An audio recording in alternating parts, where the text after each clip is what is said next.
Alô, alô, Celso Oliveira, Território MLS. Estamos aqui com mais uma entrevista, o nosso programa muito interessante aqui. Estamos com o João Klaus, diretamente de St. Louis.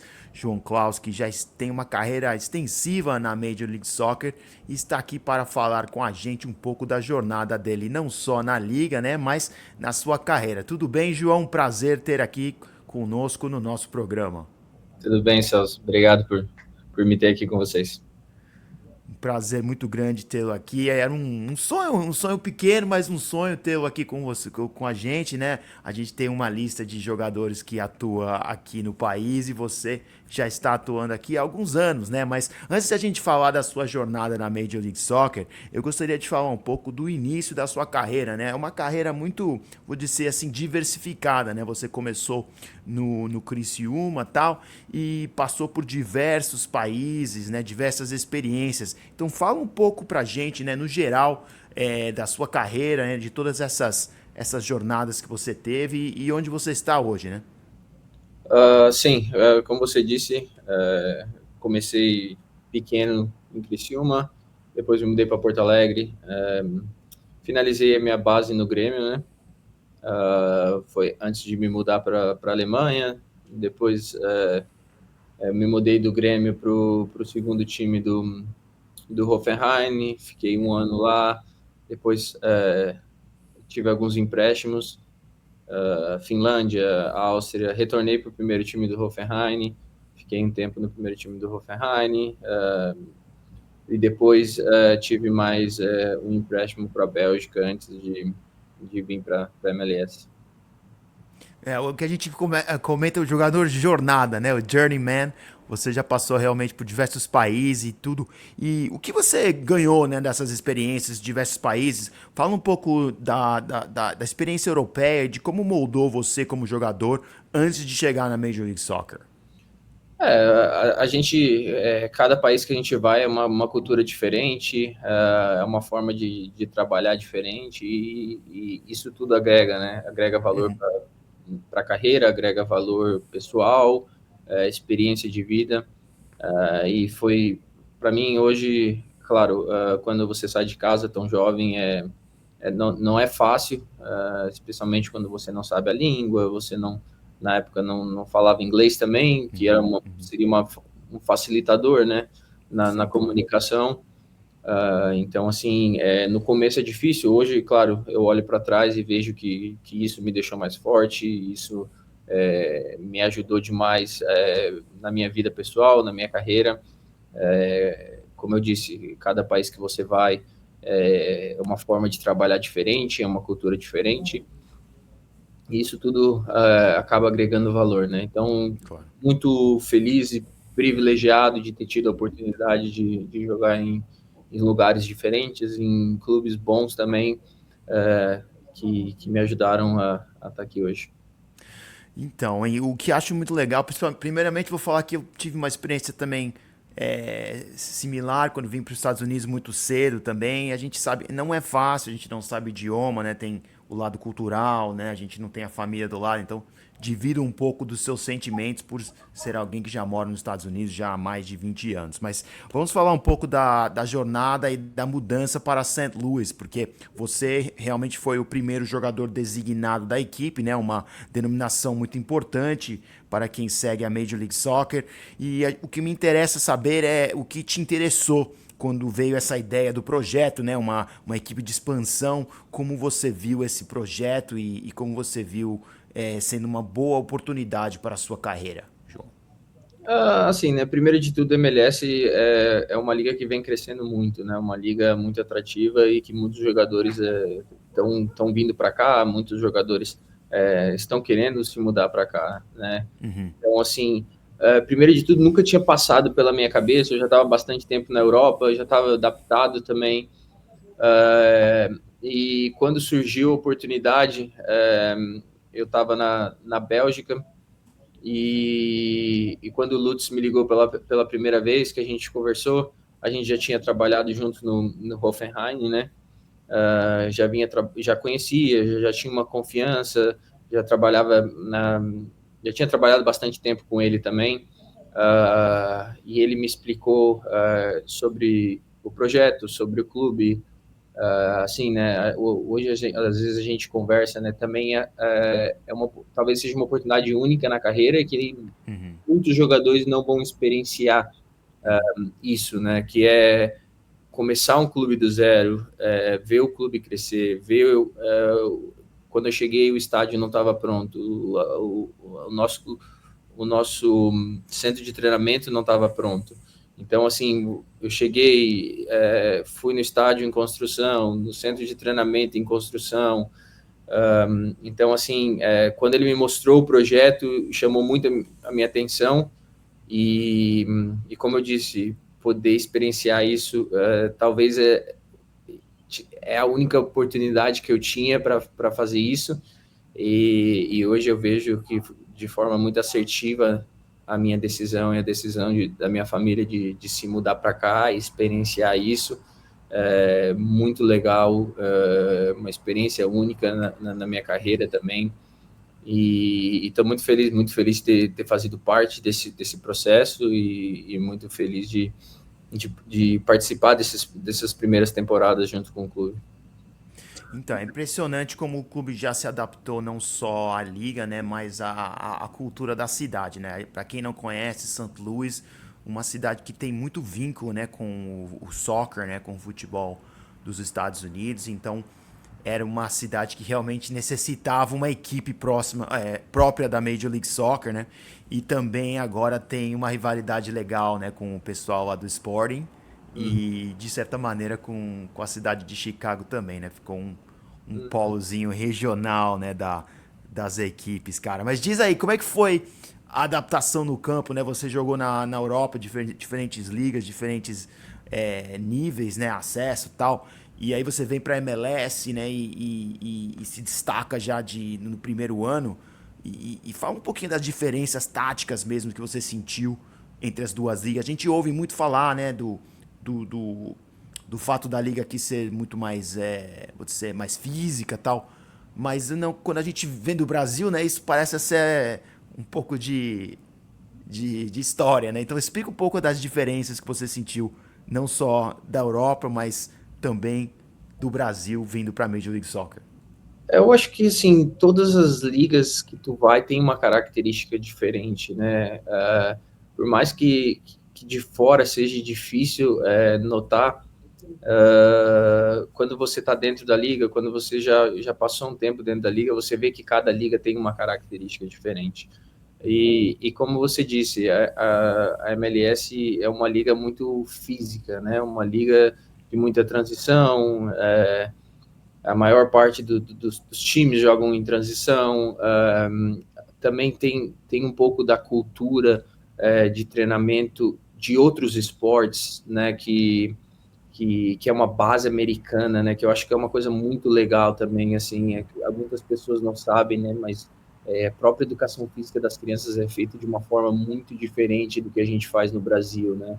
E quando eles vão para a universidade também, eles têm essa oportunidade de fazer algum tipo de esporte diferente, né? Então, eu acho que isso tudo dá uma base muito legal para os jovens, né? Para os mais Sim. novos, né?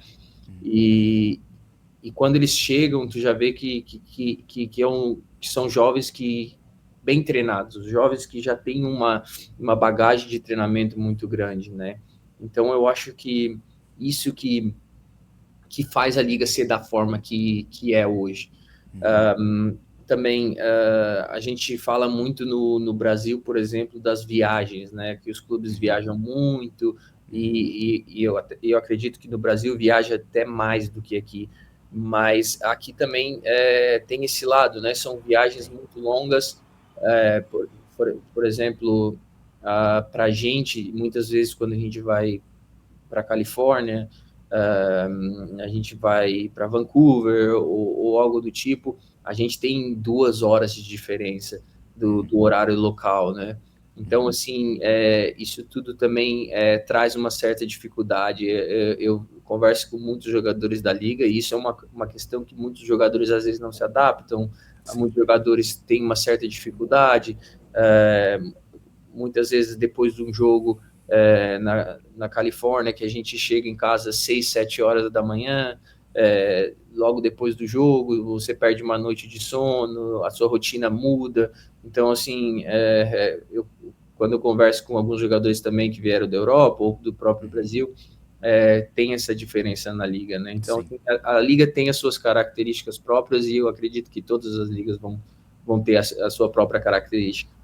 Claro, claro. E você tá corretíssimo. Eu morando em Los Angeles, cobro o LAFC, né? Aqui nos Estados Unidos, vejo isso também muitas vezes quando as equipes do leste vêm jogar aqui e o jogo é às 10 horas da noite ou 8 horas da noite no horário pacífico, que na cabeça do atleta vai ser às 11 da noite. E muitas vezes, como você falou, né? Eles pegam o avião na mesma noite, né? Vocês pegam o avião na mesma noite para voltar para casa e chegar lá no mesmo dia, né? Ou na mesma no próximo dia, vamos dizer assim, sem dormir aqui, né? Então, eu imagino que realmente isso seja um. No fim da temporada deve pegar, né? No corpo e tal, e também na parte mental. Imagino isso que seja um desgaste muito grande, cara. Mas vamos falar um pouco da temporada de 2025, né? Que obviamente não foi tão boa, né? Quanto as temporadas passadas das equipes, né? Mas antes de entrar no conjunto, obviamente vamos falar de você, porque você tem sido como um relógio para a equipe, né? E esse ano teve grandes momentos, como os 3 gols marcados contra o Los Angeles Galaxy. E fala um pouco pessoalmente como você sente, né, sobre essa atuação. Você foi até ovacionado pela equipe, tendo uma atuação de gala contra os campeões da liga. Uhum. Assim, acredito que dentro da temporada a gente teve muitos altos e baixos, né? Foi o principal fator que nos atrapalhou nesse ano, especialmente na MLS. É uma liga que,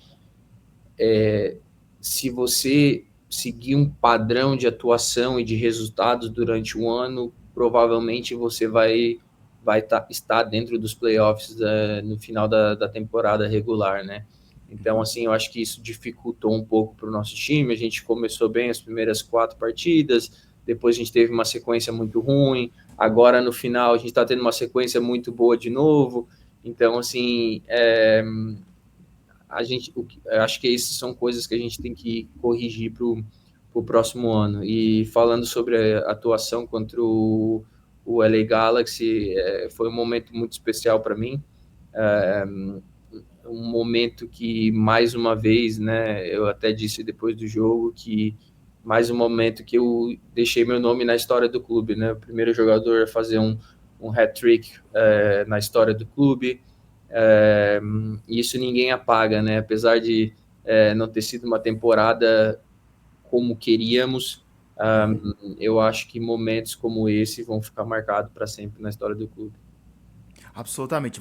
O seu nome já está marcado para sempre na história do clube. A gente vê o vínculo, né? E quando eu falo com você, eu vejo que há realmente um vínculo especial entre você e o clube. E acho muito legal. Tava até lendo um artigo muito bom que saiu sobre na STL Mag sobre você e tudo que você fez já pelo clube, né? E obviamente em 2025 mudança de técnico, o Bradley Carnell sai, entra um técnico que já saiu, né? Então, fala um pouco para nós da sua liderança, né? Dentro do vestiário para navegar uma situação difícil como mudança de técnico, não só entre temporada, mas durante a temporada, né? Vocês fazem um planejamento, as coisas não dão certo e você mantém-se como pilar para ajudar os jovens a desenvolver e continuar a temporada. Comenta um pouco não só dessas dificuldades que você tiver em 2025, mas esse papel de liderança que você começa a assumir dentro do clube, depois de tantos anos aqui. Como você disse, né? Quando tem uma troca de comando dentro do clube, tem uma troca de treinador e uma troca de filosofia, às vezes leva um pouco de tempo, né? Para uma adaptação. Eu acho que desde o do começo, quando o clube começou, eles tinham uma ideia muito clara de como eles queriam jogar o jogo. Então, assim, todos os jogadores que eles trouxeram foi pensando numa característica de jogo. Todos os próprios treinadores, quando eles escolheram, era pensando numa ideia que eles acreditam de jogo e que queriam que fosse implementada dentro do grupo, né? Eu acho que esse ano a gente fugiu um pouco da régua. A gente, quando a gente assinou o Olof tinha uma característica um pouco diferente de jogo. Ele tinha ideias um pouco diferente do que a gente estava acostumado. E eu acho que com as características dos jogadores que a gente tem no grupo, a gente teve um pouco de dificuldade para se adaptar, né? Agora com o Crit, um cara que já está dentro do clube há bastante tempo, e um cara que entende bem a filosofia que o clube quer jogar, que entende bem tudo que gira ao redor do clube, né? Então, assim, acho que o grupo se adaptou bem a ele, o grupo já conhecia as ideias que ele está tentando implementar dentro do grupo, e eu acho que agora a gente vem sentindo os resultados dentro do campo também, né? Sim. Dentro do grupo, acho que a gente tem um grupo muito bom. Assim, é muito tranquilo o nosso dia a dia. É um grupo muito fechado, um grupo que sente pela temporada que a gente está jogando e é um grupo que tem um caráter muito bom, sabe? Apesar de a gente não ter mais chances de playoffs, a gente continua conseguindo bons resultados. É um grupo que não para de trabalhar, um grupo que tem uma mentalidade boa. Então, acho que isso é o principal, assim, para a gente voltar aí na direção que a gente quer ir. E sem querer entrar muito no assunto, né? Mas o Bradley Carnell, obviamente, vence o Supporter Shield, né? O troféu de pontos corridos aqui. E entre nós mesmo, só curiosidade, pegou você de surpresa a saída dele ou foi algo que já estava meio planejado antes do ano e meio que, como eles falam aqui, writing on the wall? Porque pegou muita gente de surpresa isso aqui, né? E ele fez um bom trabalho nos primeiros anos. É uma coisa que é uma decisão do clube e eu prefiro não me envolver nesse assunto. Não tem problema não. Mas outra coisa que eu também fiquei sabendo é que você tem um interesse muito grande em desenvolver o que eles chamam aqui de financial literacy, né? Um trabalho com a comunidade para eles aprenderem como se manejar dinheiro, né? E problemas financeiros. Foi algo que eu li muito interessante do que você faz aí, né? Que me parece que você está se mesclando muito bem com a comunidade de St. Louis. Fala um pouco para nós do extracampo, né? Como tem sido a vida aí em St. Louis e como você acha que isso vai se desenvolver no futuro, né? Para mim, você já é um nato da cidade aí, mas explica para mim um pouco como tem sido a vida aí para quem não conhece a cidade. Eu acho que, assim, como você disse no começo, né, uma cidade muito apaixonada por esportes, né?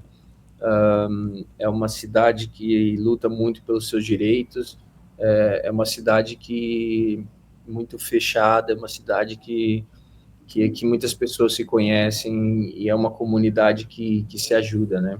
A gente sabe porque os próprios donos do clube, a gente sabe todo o trabalho que eles fazem dentro da cidade também para crescer a comunidade, para dar oportunidades melhores para jovens, para crianças. E eu acho que isso é uma coisa muito importante, assim, né? Vindo do Brasil, a gente sabe que tem muito dessas coisas no Brasil também. Eu acho que o desenvolvimento passa muito pelos jovens, né? E isso que eu tento, no máximo que eu consigo, poder colaborar, por ser uma pessoa pública também, às vezes uma pessoa jovem que se identifica comigo, pode ouvir aquilo ali e, de repente, se interessar por outros assuntos, pode aprender um pouco mais e, de repente, lá na frente, começar uma carreira diferente do que ela imaginava. Então, assim, como você disse, da própria parte financeira, né? Eu sou um cara que acredito muito que isso deveria ser uma coisa que a gente tinha que incluir desde muito cedo nas crianças, né? As crianças deveriam crescer e aprender sobre planejamento financeiro, sobre como cuidar do seu próprio dinheiro, aprender sobre investimentos. Eu acho que não só aqui, mas em todo o mundo, né? Eu acho que que é um primeiro passo muito importante para a gente conseguir ter um mundo melhor, que Sim. as crianças, quando crescem, de repente, as pessoas nascem em comunidade, mas se a gente conseguir dar um norte para essas crianças, um norte para esses jovens, e eles aprenderem sobre isso, de repente, no futuro, eles podem ter uma vida muito mais tranquila, né? Então, assim, eu acho que isso, eu tento me ajudar da forma que eu posso, Uhum. e como eu disse, sendo uma pessoa pública, daqui a pouco, se eu conseguir trazer uma criança para se interessar por isso, ou um jovem, ou até próprias pessoas adultas que não têm um conhecimento sobre esse assunto, eu fico feliz com isso. Tá aí, um exemplo mesmo. E você já, como falou, se tornando um cidadão da comunidade de St. Louis aqui. Já 21 minutos de conversa com você, João. Vamos terminando o nosso programa, mas algumas duas, três perguntas aqui antes de sair, obviamente, sobre o seu futuro, né? E se eu não me engano, você tem contrato até 2025 com opção de renovação da equipe, né? E tudo indica que eles vão exercer a opção e trazê-lo de volta para o ano que vem. A pergunta é simples: você tem o desejo mútuo de ficar na liga ou gostaria ainda de explorar outro país, né? Ou até voltar ao Brasil? Então, hoje, como você disse, né, eu já estou muito adaptado aqui, é uma cidade que eu já conheço muita gente, tenho muitos amigos, mas, como você sabe, é uma decisão unilateral do clube, né? Então, assim, não escutei nada ainda sobre isso, então a gente está no aguardo para saber Sim. como que vai ser os próximos passos e a hora que o clube tomar a decisão é uma coisa que eu não faço parte, né? Então, assim, Claro. a gente fica no aguardo e esperando aí ansiosamente como que vai ser os próximos passos. E só para saber, você já tem a oportunidade de trabalhar em cima do seu green card, tendo aqui alguns anos. Como é que funciona temos aqui vários jogadores, como Sergi Palencia, por exemplo, que Hugo Lloris, acho que também está trabalhando no green card dele. Você já tem a oportunidade de obter o seu green card para não Eu, ocupar aquela vida internacional? eu tive a oportunidade, sim, para mim, por ter morado em vários países diferentes por mais de um ano, é um pouco mais complicado, e eu também, por ter a cidadania italiana, ter o passaporte Sim, italiano, eu decidi por não fazer o meu green card. tá certo. Tá certo então, cara. E aí, ó, 2025 acabando, né? Mas logo mais temos ano de Copa 2026. Pra gente fechar aqui o programa, vai ser um ano muito especial, não só dentro da MLS, mas no futebol dos Estados Unidos. Quais são as suas expectativas para 2026, para a Liga, para você e para o país, né? Pra gente fechar nosso programa aqui com chave de ouro, João. Eu acho que, assim, eu primeiramente vamos aguardar o que que vai acontecer nos próximos passos, né? E a liga é uma liga que está crescendo a cada ano, e eu espero que eles continuem o processo, né? A gente sabe que é uma liga com muito potencial e que pode ser uma liga com reconhecimento mundial. Eu acho que já está tendo isso, mas é cada vez mais. E, como você disse, é um ano de Copa do Mundo, uma Copa do Mundo que vai ser disputada aqui, então é um ano muito especial para todos nós aí. St. Louis, né? St. Louis é uma das cidades, né? Ou não? Acho Não que lembro. não. Não, eu lembro que Chicago ficou de fora, né? Eu não sei E eu tô se eu não sei se o São Luís vai receber algum clube que vai ficar aqui para treinamento, mas para jogos não. para jogos não. Beleza, cara. Um prazer muito grande conhecer o João. Muito sucesso para você, mais sucesso que você já teve, né? Um jogador que teve que lutar muito para voltar de lesões e tal e continua operando no nível mais alto desta liga. Muito obrigado pela sua presença e nos vemos em breve. Prazer, Um prazer e tudo de bom para você. prazer é meu, muito obrigado, Celso. Um abração. Valeu, até a próxima.